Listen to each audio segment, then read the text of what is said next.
Vegetables ಆಲೂ, ಆಲೂಗಡ್ಡೆ, ಪ್ಯಾಜ್, ಈರುಳ್ಳಿ, ಟಮಾಟರ್, tomato, ಅದ್ರಕ್, ಶುಂಠಿ, ಲಹಸೂನ್, ಬೆಳ್ಳುಳ್ಳಿ, ಮೂಲಿ, ಮೂಲಂಗಿ, ಗಾಜರ್, ಗಜ್ಜರಿ, ಕರೇಲಾ, ಹಾಗಲಕಾಯಿ, ಲೌಕಿ, ಹಾಲುಗುಂಬಳ, ಮಟರ್, ಬಟಾಣಿ, ಹರಿಧನಿಯಾ, ಕೊತ್ತಂಬರಿ, ಕದ್ದು, ಕುಂಬಳ, ಪಾಲಕ್,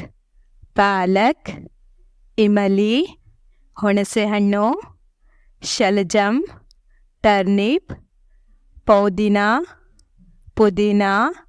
ಪತ್ತಾಗೋಬಿ, ಎಲೆಕೋಸು, ಫೂಲ್ಗೋಬಿ, ಹೂಕೋಸು, ಭಿಂಡಿ, ಬೆಂಡೆಕಾಯಿ. Thank you so much. Don't forget to subscribe.